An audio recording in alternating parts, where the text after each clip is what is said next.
اس حج کے ذریعے سے سب سے بڑا اور اہم پیغام کہ جس کے بنا بندے کا کوئی بھی عمل اللہ کے حضور مقبول نہیں، جب تک کہ وہ موحد نہ ہو، جب تک کہ وہ صرف اور صرف اپنے ایک رب کو ماننے والا نہ ہو، اس کی اس بڑائی اور اس کبریائی میں کسی اور طرح کی لوچ اور اس کے اندر کسی طرح کا جھمیلا نہ ہو، تو یہ اللہ رب العالمین نے حج کے ذریعے سے واضح طور پر سکھایا ہے۔ اور نچوڑ ہی یہ ہے کہ زندگی کے کسی بھی کونے پر ہم ہوں، زندگی کے کسی بھی دوراہے پر ہم کھڑے ہوں، ہم سے اللہ اور اس کے رسول صلی اللہ علیہ وسلم کی اطاعت کا دامن نہ چھوٹنے پائے۔ اگر اس میں کسی اور کو شامل کرنے کی کوشش کی کہ ہاں بات تو صحیح ہے مگر میرے مولوی نے تو یہ بات کہی ہے، بات تو صحیح ہے، حدیث تو ہے مگر مفتی تو یہ کہتے ہیں، ہمارے عالم تو یہ کہتے ہیں، جو آج بدبختی سے یعنی افسوس کے ساتھ ہم نے جو ہے یہ مسالک کا جو حساب بنا لیا ہے، جو اپنی جماعتوں کا جو حساب بنا لیا ہے، ہر شخص جماعتی ناحیے سے، مسلکی ناحیے سے اس چشمے کو پہن کر کے جو ہے اس حساب سے چیزوں کو دیکھتا ہے۔ ارے بھائی، اللہ اور اس کے رسول صلی اللہ علیہ وسلم کا فرمان ہمارے سامنے موجود ہے، اس میں دیکھ لیجیے آپ، اس میں جو چیز موجود ہے وہ بات مانیے، وہی بات اصل اللہ اور اس کے رسول کا حکم ہے، وہی بات اصل میں دین ہے۔ نوجوانان اسلام اور دینی مل بھائیوں، یہ جو مہینہ چل رہا ہے یہ ذوالقعدہ کا مہینہ ہے، جو کہ حج کے مہینوں میں سے ایک ہے۔ ہم اور آپ بخوبی واقف ہیں کہ آج کل بہت سے حجاج حج کے فریضے کو انجام دینے کے لیے بیت اللہ شریف پہنچ چکے ہیں، اور بہت سے لوگ جا رہے ہیں اور آنے والے قریبی وقت میں جائیں گے۔ اللہ کے گھر کا حج فرض ہے، اسلام کے ارکان میں سے ایک رکن ہے ان لوگوں پر کہ جو حج کی استطاعت رکھتے ہیں، حج کی شروط کو پورا کرتے ہیں۔ بنیادی طور پر آج کے اس خطبہ جمعہ میں اس سلسلے میں اس بات کو سمجھانا مقصود ہے کہ فریضہ حج کا پیغام کیا ہے۔ دراصل اس سلسلے میں اگر ہم غور و فکر کریں تو حج کے جو پیغامات ہیں متعدد ہیں، حج کی جو تعلیمات ہیں متعدد ہیں، مگر ان میں سے دو اہم تعلیمات بہت واضح ہیں، اور اسی حوالے سے صرف ان دو تعلیمات کو واضح کرنے کے لیے تاکہ ہم اور آپ سمجھ سکیں کہ اللہ اور اس کے رسول صلی اللہ علیہ وسلم نے اس سلسلے میں دراصل کیا رہبری کی ہے اور کیا اصل تعلیم دی ہے، تو حج کے فریضے میں دو بڑی تعلیمات، ان میں سے ایک اہم تعلیم ہے عقیدہ توحید کی تعلیم، اور دوسری تعلیم ہے اتباع سنت یعنی اللہ کے رسول صلی اللہ علیہ وسلم کی پیروی کا حکم۔ اور اگر اس سلسلے میں یہ کہا جائے تو غلط نہ ہوگا کہ پورے دین کا خلاصہ ہی دراصل یہ دو چیزیں ہیں کہ آدمی اللہ رب العالمین کی تنہا بندگی کرنے والا بن جائے، موحد بن جائے، ایک رب کا حکم ماننے والا بن جائے، اور اس کے نبی کی اطاعت کرنے والا بن جائے۔ یہی خلاصہ ہے، یہی نچوڑ ہے دین اسلام کا۔ تو آج کے اس خطبہ جمعہ میں حج کے تعلق سے خاص کر کے یہ دو پیغام اللہ نے کس قدر واضح طور پر دیے ہیں، اس سلسلے میں آپ کے سامنے کچھ باتیں رکھنے کی کوشش ہوگی۔ دعا ہے کہ رب العالمین مجھے حق کہنے اور ہم سب کو قرآن و سنت کی تعلیمات کے مطابق عمل کرنے کی توفیق عطا فرمائے۔ بھائیو اور دوستو، جہاں تک عقیدہ توحید کی بات ہے تو اس سلسلے میں جو اس کی اہمیت ہے عقیدہ توحید کی، بہت زیادہ اس پر گفتگو کرنے کی ضرورت نہیں ہے، کیونکہ یہ معاملہ بہت واضح ہے۔ اللہ رب العالمین نے، میں صرف چند آیات کی طرف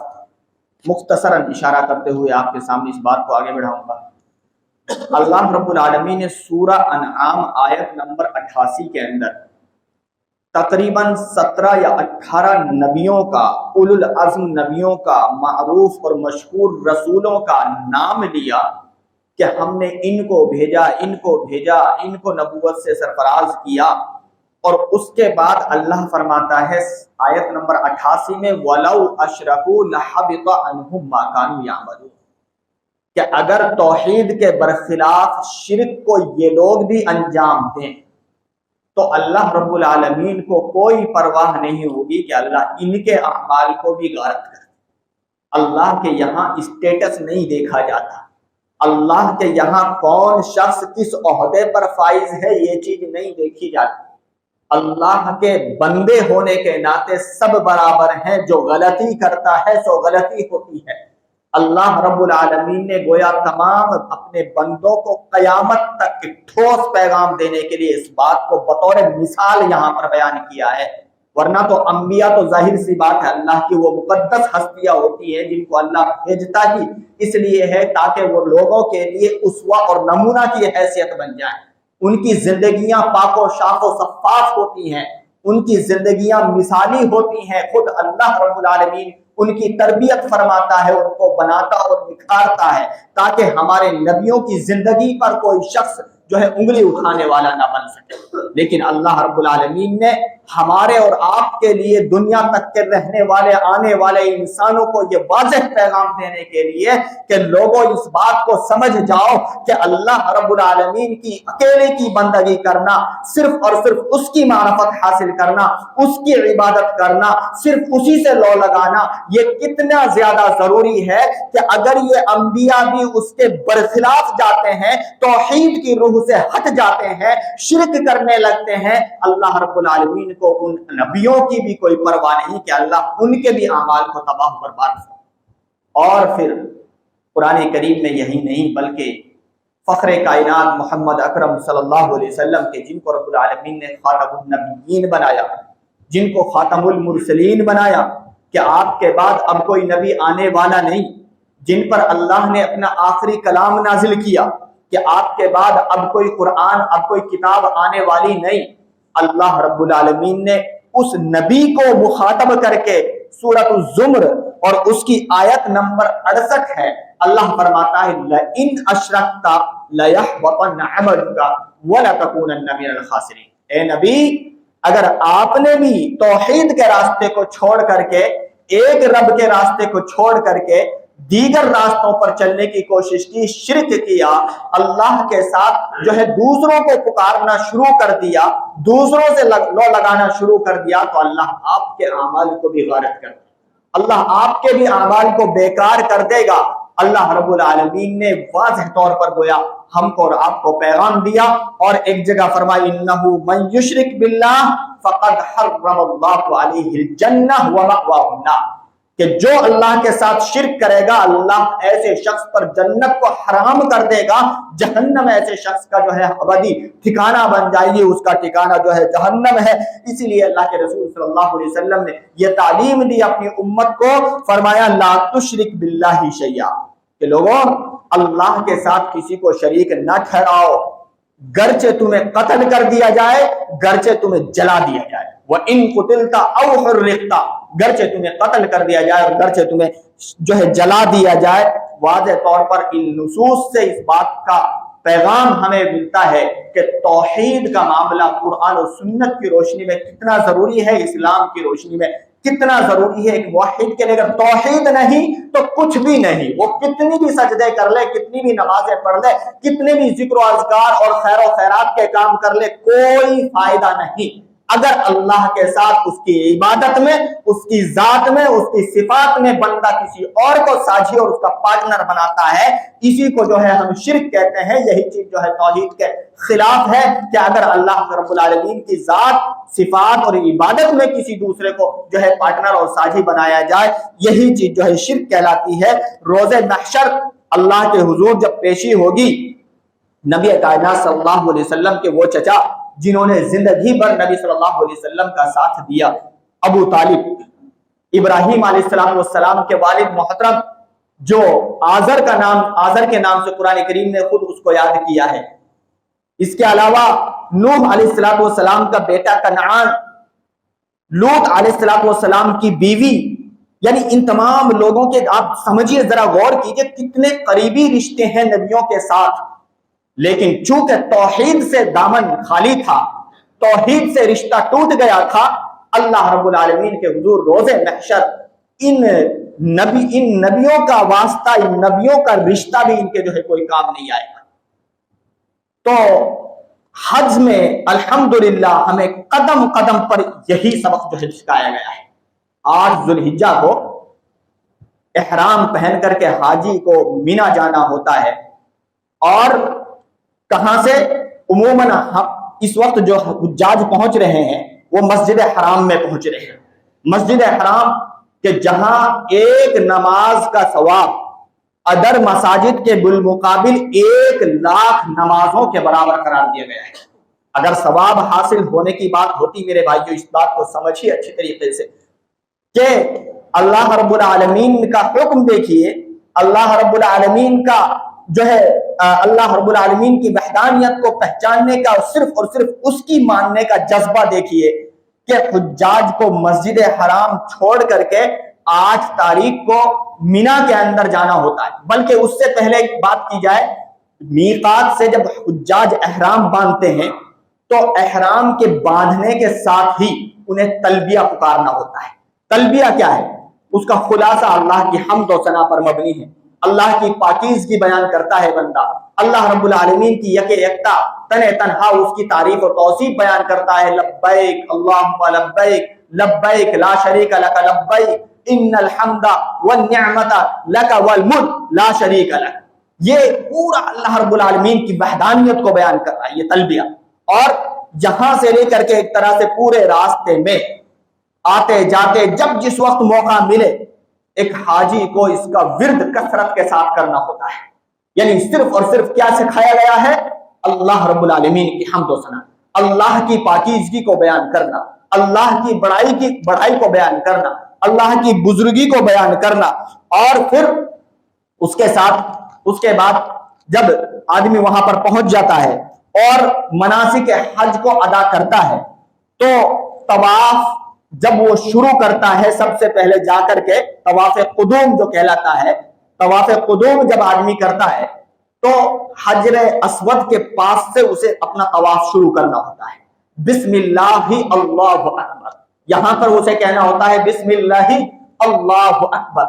طواف اس نے شروع کیا، اور ہر چکر میں جب وہ حجر اسود کے پاس آتا ہے اسے حکم ہے کہ اگر وہ آسانی کے ساتھ حجر اسود کو استلام چھو سکتا ہے تو وہ چھوئے، ورنہ تو محض اشارہ کر کے بسم اللہ اللہ اکبر اللہ اکبر اسے اللہ کی بڑائی جو ہے یہاں پر بیان کرنے۔ ہر چکر میں جب وہ وہاں پر آئے گا تو اللہ اکبر کی تکبیر اسے جو ہے بلند آواز سے جو ہے بولنا ہے، اور ساتھ ساتھ میں پھر یہ پورا جو چکر لگاتے ہوئے جو پورا ٹائم ہے اس میں اللہ کی بڑائی، اس کی کبریائی ہی بیان کرنا ہے، اور کچھ ادھر ادھر نہیں، بلکہ اسے وہ تمام دعائیں جن میں اللہ کی یاد ہے، اللہ کا ذکر ہے، اللہ کی بڑائی ہے، اس کا شرف، اس کا احسان جس میں یاد دلایا گیا ہے، اللہ رب العالمین کی ہی یاد اسے کرنا ہوتی ہے۔ اور پھر اس کے بعد طواف کے بعد جب وہ سعی کے لیے جاتا ہے تو سعی میں بھی بسم اللہ اللہ اکبر استلام کرنے کے بعد میں وہ صفا پہ پہنچتا ہے، اور صفا پر پہنچنے کے بعد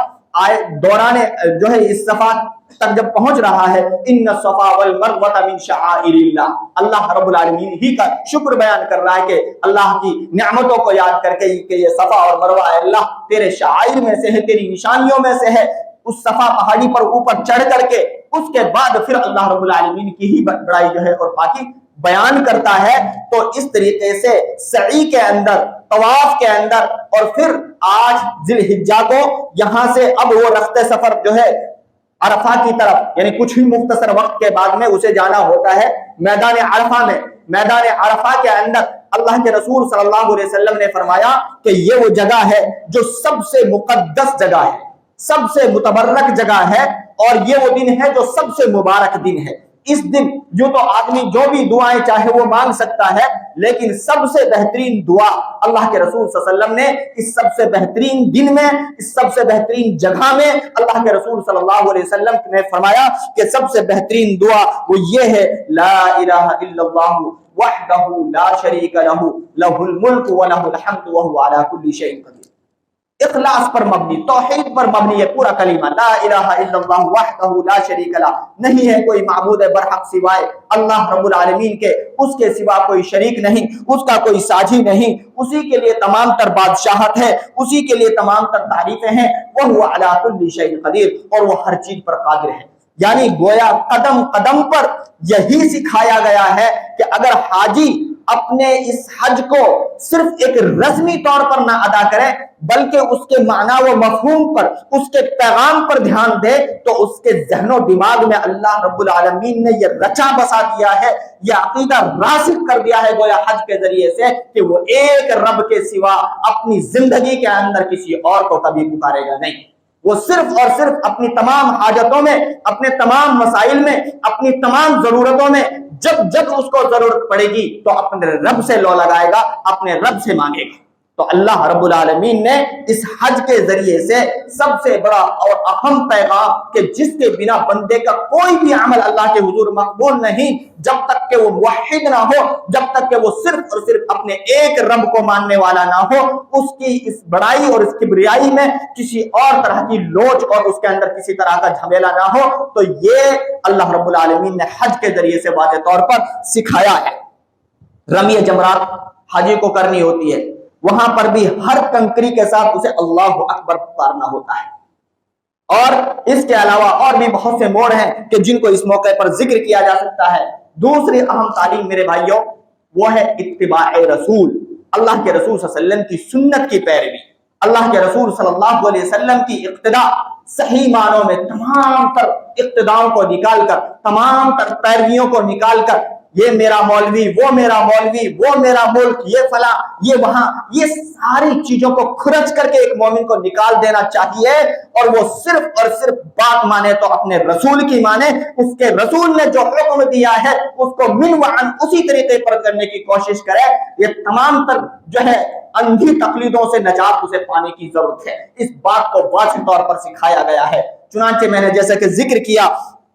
یہ تو قرآن کریم میں اس حوالے سے بڑے احکامات موجود ہیں۔ اس حوالے سے پہلے آپ قرآن کریم کی آیات سماعت کر لیں۔ سورہ نساء آیت نمبر 18 اللہ فرماتا ہے من یطع الرسول فقد اطاع اللہ۔ اللہ کے رسول صلی اللہ علیہ وسلم کی اطاعت دیکھیں کتنی ضروری ہے کہ اللہ نے نبی کی اطاعت کو اپنی اطاعت قرار دیا ہے۔ جو اللہ کے رسول صلی اللہ علیہ وسلم کی اطاعت کرے، من یطع الرسول فقد اطاع اللہ، جو رسول کی کہا مانے گا، رسول کی اطاعت کرے گا، صحیح معنوں میں اس نے اللہ کا کہا مانا، اللہ کی بات مانی۔ اور ایک جگہ صحیح بخاری صحیح مسلم کے اندر اللہ کے رسول صلی اللہ علیہ وسلم خود فرماتے ہیں من اطاعنی فقط اطاع اللہ، جس نے میری اطاعت کی اس نے اللہ کی اطاعت کی، اور جس نے میری نافرمانی کی اس نے اللہ رب العالمین کی نافرمانی کی۔ سورہ احزاب کے اندر اللہ فرماتا ہے ومن یطع الرسول ومن یطع اللہ ورسولہ فقد فاز فوزا عظیما، کہ زندگی کے کسی بھی موڑ پر تم ہو، اگر تم اللہ اور اس کے رسول کی اطاعت کرتے ہو خلوص و للہیت کے ساتھ، تو سب سے صحیح بات یہ ہے کہ یہی ہے وہ شخص جو سب سے بڑا کامیاب ہے، یہی ہے وہ شخص جو صحیح معنوں میں سرفراز ہے کہ اللہ اور اس کے رسول کی جو شخص اطاعت کرے گا فقد فاز فوزا عظیما، یہی ہے وہ شخص جس نے سب سے بڑی کامیابی کو حاصل کر لیا۔ سورہ صحیح بخاری کے اندر ایک حدیث کا ایک مفہوم ہے، ٹکڑا ہے اس کا مختصر، من اطاعنی دخل الجنہ ومن عصانی فقد ابا، جس نے میری اطاعت کی جنت میں وہ شخص داخل ہوگا، جس نے میری نافرمانی کی، میری بات نہ مانی، ایسا شخص جو ہے گویا اللہ رب العالمین کی نافرمانی کرنے والا ہے، وہ جنت میں داخل ہونے سے گویا انکار کر رہا ہے۔ اور اس کے علاوہ اللہ کے رسول صلی اللہ علیہ وسلم جب جب خطبہ دیتے تھے، لوگوں کو واعظ کرتے تھے، ضرور فرماتے تھے وَشَرُّ الْأُمُورِ مُحْدَثَاتُهَا وَكُلَّ مُحْدَثَةٍ بِدْعَةٌ وَكُلَّ بِدْعَةٍ ضَلَالَةٌ وَكُلَّ ضَلَالَةٍ فِي النَّارِ۔ اے لوگوں سن لو، دین کے اندر سب سے بدترین کام وہ ہے جو تم نئے نئے طریقے ایجاد کرتے ہو، اور جان لو ہر وہ شخص کہ جو بھی دین کے اندر نئی چیز کو لائے گا، نئے طریقے کو ایجاد کرے گا، وہ قبول نہیں کیا جائے گا، بلکہ وہ بدعت ہوگا، اور ہر بدعت گمراہی کا نام ہے، اور ہر گمراہی جہنم لے جانے والی ہے۔ ان تمام آیات قرآنی اور نصوص سے یہ بات واضح ہو جاتی ہے کہ اللہ کے رسول صلی اللہ علیہ وسلم کی اطاعت، اللہ رب العالمین کی وحدانیت کے اقرار کرنے کے بعد، اللہ کے حکم کے بعد دوسرے نمبر پر خود اللہ کے رسول صلی اللہ علیہ وسلم کی پیروی کرنا ہے، اور اسی کا پیغام حج کے ذریعے سے، حج کے مناسک کے ذریعے سے اللہ رب العالمین نے دیا ہے۔ چنانچہ جیسا کہ میں نے ذکر کیا کہ سب سے پہلے حاجی کو 8 ذی الحجہ کو مسجد حرام چھوڑ کر کے مسجد جو ہے مینا کے اندر پہنچنا ہوتا ہے، اور اگر دیکھا جائے تو ثواب حاصل کرنے ہی کی اگر بات کی جائے، اس پر غور و فکر کیا جائے، تو مسجد حرام کے اندر جو ثواب ہے وہ 1 لاکھ نمازوں کے بالمقابل